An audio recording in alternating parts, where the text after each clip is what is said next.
ஆண்டவராக இயேசு கிறிஸ்துவின் நாமத்தில் என் அன்பின் வாழ்த்துக்கள். இந்த காலை வேளையில் உங்களை சந்திப்பதில் மகிழ்ச்சி அடைகிறேன். இன்றைக்கு நம்முடைய தியானத்திற்காக நாம் தெரிந்து கொடுக்கிற வேத வசனம் 2 கொரிந்தியரின் புஸ்தகம் 3ஆம் அதிகாரம் 17ஆம் வசனம். கர்த்தரே ஆவியானவர், கர்த்தருடைய ஆவி எங்கேயோ அங்கே விடுதலையும் உண்டு. கர்த்தரே ஆவியானவர், கர்த்தருடைய ஆவி எங்கே உண்டோ அங்கே விடுதலையும் உண்டு. இந்த காலை வேளைகள் கர்த்தர் நமக்கு சொல்லிக் கொடுக்க விரும்புகிற 3 காரியங்கள். ஒன்று, கர்த்தர் தான் ஆவியானவர். அதாவது பரிசுத்த ஆவியானவர் அவர் நமக்குள்ளே வாசம் பண்ணுகிறவர். அவர் நமக்குள்ளே வாசம் பண்ணுகிறதை நாம் அனுபவிக்கும் பொழுது அல்லது அறிந்திருக்கும் பொழுது அங்கே ஒரு பெரிய மாற்றத்தை காண முடியும். இரண்டாவது, அவர் எங்கே உண்டோ, அதாவது பரிசுத்த ஆவியானவர் எங்கெல்லாம் வாசம் பண்ணுகிறாரோ, எங்கெல்லாம் அவர் தரித்திருக்கிறாரோ அங்கே ஒரு பெரிய ஆசீர்வாதம் உண்டு என்பதாக இந்த வேத பகுதி நமக்கு கற்றுக் கொடுக்கிறது. மூன்றாவது, ஆவியானவர் இருக்கிற இடத்தில்தான் விடுதலையும் இருக்கிறது, ஜெயமும் இருக்கிறது. இப்போ ஆவியானவர் நமக்குள்ளே இருக்கிறார், ஆவியானவர் நமக்குள்ளே வாசம் பண்ணுகிறார். அவர் எங்கே இருக்கிறார் என்றால் எனக்குள்ளே இருக்கிறார். அவர் இருக்கும் பொழுது எனக்கு வெற்றி மாத்திரமல்ல, விடுதலை மாத்திரமல்ல, ஜெயம் மாத்திரமல்ல, சகல நன்மைகளும் அவரிடத்திலிருந்து எனக்கு ஆவியானவர் மூலமாய் கிடைக்கிறது. அப்போ கர்த்தர் தான் ஆவியானவர். பரிசுத்த ஆவியானவராய் இருக்கிற என் தேவனாகிய கர்த்தர், திருத்துவத்தில் ஒருவராய் இருக்கிற பரிசுத்த ஆவியானவர், அவர் எங்கெல்லாம் இருக்கிறார் அங்கே பாதுகாப்பு, பராமரிப்பு,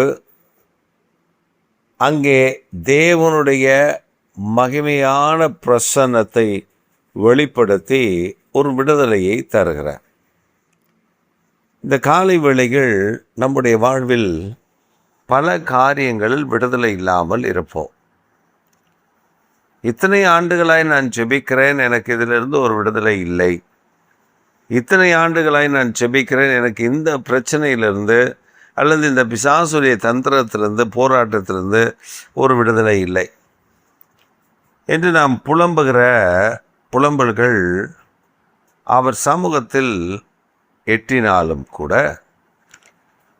அவர் நமக்குள்ளே வாசம் பண்ணுவதற்கு நாம் இடம் கொடுக்கிறோமா? நாம் அவருடைய தேவனுடைய ஆலயம். இந்த ஆலயத்தில் அவர் வாசம் பண்ணுவதற்கு உகந்த ஆலயமாய் நம்முடைய இருதயம் இருக்கிறதா?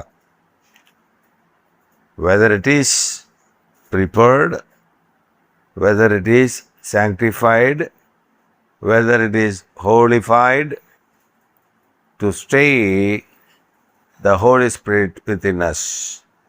பரிசுத்த ஆவியானவர் நமக்குள்ளே இருப்பதற்கு அது பரிசுத்தம் உள்ளதாய், நீதி உள்ளதாய், தகுதி உள்ளதாய் இருக்கிறதா? அப்போ நம்முடைய இருதயம் மகா திருக்குள்ளதும் கேடுள்ளதுமான இருதயம். இந்த இருதயத்தில் வாசம் பண்ண வேண்டுமே ஆனால் இது சுத்திகரிக்கப்பட வேண்டும். கண்ட எண்ணங்களை, தீமைகளை, அசுத்தங்களை, பொல்லாப்புகளை, தீமையான காரியங்களை வைத்து கொண்டு ஆவியானவர் எனக்குள்ளே வாசம் பண்ணுவார், ஆவியானவர் என்னை வழிநடத்துவார் என்று சொல்லுவது கூடாத காரியம். பரிசுத்த ஆவியானவர் ஒரு மனிதனுக்குள்ள வாசம் பண்ண வேண்டுமே ஆனால் அந்த மனிதன் தகுதியுள்ள மனிதனாய் இருக்க வேண்டும். அப்பதான் ஆவியானவர் எங்கே அவர் வாசம் பண்ணுகிறார் அங்கே விடுதலையும் உண்டு. அப்படின்னா அவர் இருக்கிற இடத்தில் விடுதலையை ஆண்டவர் தருகிறார். ஒருவேளை அவர் வாசம் பண்ணுகிற மனிதனுக்கு விடுதலை கிடைக்கும். அப்படி இல்லை என்றால் அவர் வாசம் பண்ணுகிற மனிதனின் மூலமாய் ஆண்டவர் விடுதலையை தருகிறார். அப்போ நாம் அனுபவிக்கிறோம், நாம் ஜெபிக்கிறோம், நாம் கர்த்தர் என்னை கொண்டு பெரிய காரியங்களை செய்ய வேண்டும் என்று விரும்புகிறோம், கண்ணீரோடு ஜெபிக்கிறோம். ஆவியானவரே என்னை பயன்படுத்த வாசம் பண்ணுங்க என்றெல்லாம் சொல்லுகிறோம். ஆனால் ஆவியானவர் நம்மை பயன்படுத்த ஆரம்பிக்கும் பொழுது நம்முடைய வாழ்வு எப்படி இருக்கிறது? நம்முடைய வாழ்வில் பரிசுத்தம் எப்படி இருக்கிறது? நம்முடைய வாழ்வில் தகுதியான வாழ்க்கை நாம் வாழ்கிறோமா?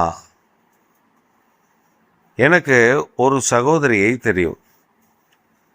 அந்த சகோதரி ஊழியக்காரி, அதாவது ஊழியம் செய்கிறார்கள்.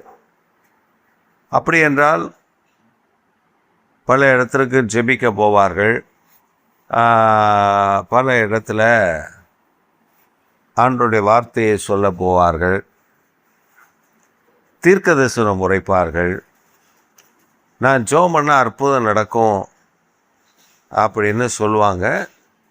ஆனால் எனக்கு நடந்த மாதிரி எனக்கு தெரியல. ஆனால் என்ன சம்பவிக்கும் அப்படின்னா,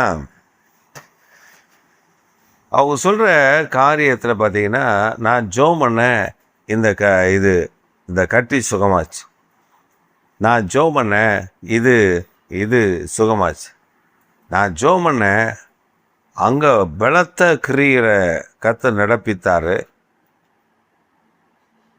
அப்படி நம்ம சொல்லுவோம். ஆனால் அவங்க சொல்கிறது, நான் ஜெபம் பண்ண பாஸ்டர் அங்கே அது நடந்துச்சு. நீங்கள் ஜெபம் பண்ணி அங்கே ஒன்றும் நடக்க முடியாது. ஆவியானவர் கிரியை செய்தால் தான் அங்கே விடுதலை. இது நிறைய காரியங்களை தெரியாமல் நான் அவர்களை நம்பினேன். அவர்களை நம்பினேன்னா, வரம் பெற்றவர்கள், தரிசனம் பெற்றவர்கள் அப்படின்னு நான் நினச்சிட்டு இருந்தேன். அவருடைய வாழ்க்கையில் கேரக்டரை பார்த்தா பரிசுத்த ஆவியானவருக்கும் அந்த கேரக்டருக்கும் சம்பந்தம் இல்லை. பரிசுத்த ஆவியானவருக்கும் அவர்கள் வாழ்க்கைக்கும் சம்பந்தம் இல்லை. பரிசுத்த ஆவியானவர் எனக்குள்ளே வாசம் பண்ணுகிறார். அப்படி நான் கண்ணை முன்னா தரிசனம் வருது, நான் கண்ணை முன்ன சொப்பனம் வருது, ஆவியானவர் என்னை கொண்டு ஐயோ அப்படி கிரியை செய்கிறார், இப்படி கிரியை செய்கிறார் அப்படின்னு சொல்கிற அவர்கள் என்ன செய்யணும்?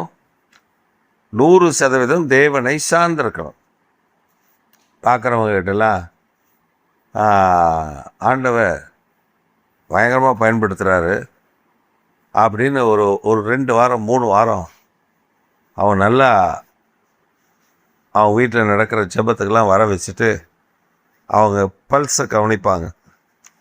நல்ல பணக்காரங்களாக இருந்தால் உடனே, சிஸ்டர் ஒரு 30,000 ரெடி பண்ணி கொடுங்க, அந்த ஊழியத்துக்கு தேவையாக இருக்குது, நான் பணம் வந்தோடனே உங்களுக்கு தந்துடுவேன். அது எப்போ வரும்? அப்போ எப்போ தருவீங்க?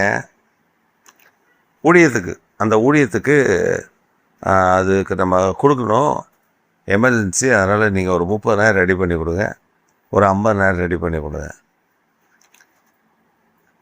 ஐயோ காசு இல்லையா சிஸ்டர்? பரவாயில்ல, நகை இருந்தால் கொடுங்க, வச்சுக்குவோம், அப்புறம் மீட்டுக்குவோம். ஊழியம் முக்கியம் சிஸ்டர்.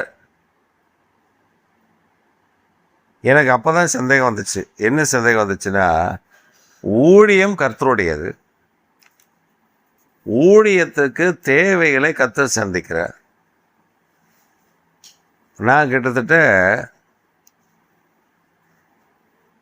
1997 வருஷம் 8ஆம் வருஷம்னு வச்சுக்கலாம். அதுலேருந்து நான் ஊழியத்தில் இருக்கேன். இப்போ இத்தனை ஆண்டு ஊழிய காலத்தில் போய் நான் யார் வீட்டுக்கு வாசல்லையும் கை கட்டி எனக்கு இந்த தேவை இருக்குது, எனக்கு கொடுங்கன்னு நான் கேட்டது கிடையாது. யாருக்கிட்டையும் கதவை தட்டுறது கிடையாது. ஆனால் இந்த அம்மா இப்படியெல்லாம் கேட்கும்பொழுது எனக்கு ஒரு பெரிய கேள்விக்குறி. ஆவியானவர் இப்படி நடத்த மாட்டார், ஆவியானவர் இருந்தால் ஏன் இப்படி நடத்துகிறாரு, ஆவியானவர் இருந்தால் இப்படி நடத்த மாட்டார் அப்படின்னு உற்று கவனித்தால் அவருடைய கேரக்டரும் சரியில்லை, அவருடைய செயல்பாடுகளும் சரியில்லை. அப்போ நாம் கவனிக்க வேண்டிய ஒரு விஷயம், ஒரு மரம், அதனால்தான் ஆண்டவர் வேதத்தில் ரொம்ப அழகாக சொல்லியிருக்காரு, ஒரு மரம் தன் கனிகளினாலே அறியப்படும். அப்போ ஆவியான நமக்குள்ளே இருந்தால் நம்முடைய கனி நல்லாயிருக்கும். நம்ம கனி உகந்ததாக இருக்கும், புசிப்புக்கு ஏற்றதாக இருக்கும், முதல் தரமானதாக இருக்கும். ஆனால் ஆவியான நமக்குள்ளே இல்லை அப்படின்னா நம்ம கனி கொடுப்போம், அழுகி போய் நாற்றம் எடுத்து புசிக்கத்தகாத கனிகளை கொடுப்போம். கவனிக்கணும், நாம் இதில் ரொம்ப ஜாக்கிரதையாக இருக்கணும். கர்த்தர் என்கிட்ட தீர்க்கதரிசனமாக பேசுகிறாரு, எனக்கு ஆவியான ஒரு வெளிப்பாடு அப்படி வரும், நான் கண்ணை மூடினாலே ஆண்டவர் தரிசனத்தில் அப்படியே கொப்பளிச்சு கொட்டுவார்.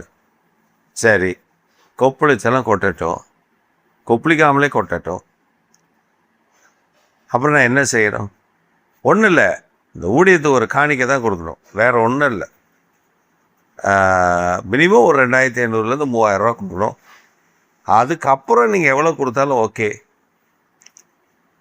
உங்கள் குடும்பத்தில் நடக்க போகிறத ஆவியானவர் இனி என்ன செய்ய போகிறாருன்றத ரொம்ப தெளிவாக சொல்லிடுவார். சொல்கிறதுக்கு உனக்கு என்ன வேணும்? காசு. வியாபாரிகள் இன்னைக்கு ஆவியானவரை தனக்குள்ளே இருக்கிறார் என்று சொல்லி வியாபாரம் பண்ணுகிற மர வியாபாரிகள் நிறைய பேர் வந்துட்டாங்க. வியாபாரம் தான். கர்த்தர் உங்கள் வீட்டுக்கு தாங்க போக சொன்னார். உண்மையாக ஆவியானவர் அனுப்புறதுக்கும் பொய்யை அனுப்புறதுக்கு இப்போ வித்தியாசம் இல்லாமல் போச்சு. அதனால் எவரும் நம்ப மாட்டாங்க. கர்த்தர் இங்கே போக சொன்னாருங்க, வந்தாச்சு. ஆவியானவர் சொன்னார், அவங்ககிட்ட போய் இவ்வளோ காசு கேளு, அவங்க தருவாங்க. நம்ம போய் அவங்ககிட்ட அவ்வளோ காசு கேட்ட உடனே அவங்க ஐயோ இல்லையே, ஆண்டவர் உங்களை தானே காமிச்சு அனுப்புனார். அப்போ ஆவியானவர் போய் சொல்கிறாரா? ஆண்டவர் அனுப்பவே மாட்டார். நீ போய் இங்கே போய் காசு கேளு, அங்கே போய் காசு கேளு. நமக்கு தரணுன்னா யார்கிட்ட காசை கொடுத்து அனுப்பி என் பிள்ளைகிட்ட கொண்டு போய் கொடுன்னு சொல்லுவாரே தவிர நம்மளை போய் கேட்டு வாங்க சொல்ல மாட்டார். நிறைய விஷயம் நீங்கள் கவனமாக இருக்கணும். ஊழியத்தில் வருகிறவர்கள் நம்முடைய வேலையில் நாமும் கூட ஆவியானவர் எனக்குள்ளே இருக்கிறாரான்ற ரொம்ப ஜாக்கிரதையாக கவனமாக இருக்கணும். ஆவியானவர் எனக்குள்ளே தான் வாசம் பண்ணுகிறாரா, ஆவியானவர் என்ன தான் வழி நடத்துகிறாரா, ஆவியானவர் எனக்குள்ளே தான் பெரிய காரியங்களை செய்கிறாரா என்று நான் ஆராய்ந்து, பரிசுத்த ஆவியானவருக்குள்ளே என்னை வைத்து ஆராய்ந்து என்னை சரி செய்து எந்த இடத்துல ட்ராக் மாறுறோன்னு அங்கே காரியத்தை நடப்பித்து ஐயோ இது தப்புன்னு சொல்லி ஆண்டவருடைய பாதையில் வந்தாதான் அங்கே விடுதலை. இல்லைனா புருடா விட்டுட்டு அலைய வேண்டியது தான். எங்கேயோ நடந்த எதையோ நடந்ததெல்லாம் சொல்லி இதெல்லாம் எனக்கு நடந்துச்சு, உனக்கு நடந்துச்சு, இப்படி நடந்துச்சு, அப்படி நடந்துச்சுன்னு நான் காண்பிக்க வேண்டியது தான். மரத்தில் கனி ஒழுங்காக இருந்தால் அந்த மரம் நல்லது. மரத்தில் உள்ள கனி கெட்டு போயிருந்தால் அந்த மரம் கெட்டு போனது. அந்த மரத்தின் கனிகளினாலே மரத்தை பார்த்து கொள்ளுங்கள். அது யாராக வேணா இருக்கலாம், நீங்கள் நம்பலாம். அவங்க அந்த சிஸ்டர் வந்து பேசினா, அந்த பிரதர் வந்து சொன்னால், அந்த பாஸ்டர் வந்து சொன்னால், அந்த இவர் வந்து சொன்னால், எவர் வந்து சொன்னாலும் ஆவியானவர் உங்களுக்குள்ளே வாசம் பண்ணால் நடக்க போகிறத முதல்ல உங்ககிட்ட சொல்லுவார். அதை கன்ஃபார்ம் பண்ணதான் யாரையாவது கொண்டு வருவார். பவுலுடைய விஷயத்த பவுலோடு கூட பேசிட்டார். அதை கன்ஃபார்ம் பண்ணதான் காத்துங்கிற ஒரு தீர்க்கதரிசி வந்தார். அதனால் இந்த காலை வேளையில் ஆவியானவர் உங்களுக்குள்ளே வாசம் பண்ணணும்னா நீங்கள் பரிசுத்தம் உள்ளவர்களாய் இருக்கணும். நீங்கள் பரிசுத்தம் உள்ளவர்களாய் இருந்தால் தான் கர்த்தருடைய ஆவியானவர் உங்களுக்குள்ளே வாசம் பண்ணுவார். அவர் உங்களுக்குள்ளே வாசம் பண்ணாக்கா உங்களுக்கும் விடுதலை கிடைக்கும், மற்றவர்களுக்கும் விடுதலை கிடைக்கும். இந்த விடுதலையை புரிந்து கொண்டு ஆண்டவருடைய நாமத்தை உயர்த்துங்கள். அதில் சரியாக கவனமாக இருங்க, ஏமாந்து விட மாட்டீர்கள். ஆமென்.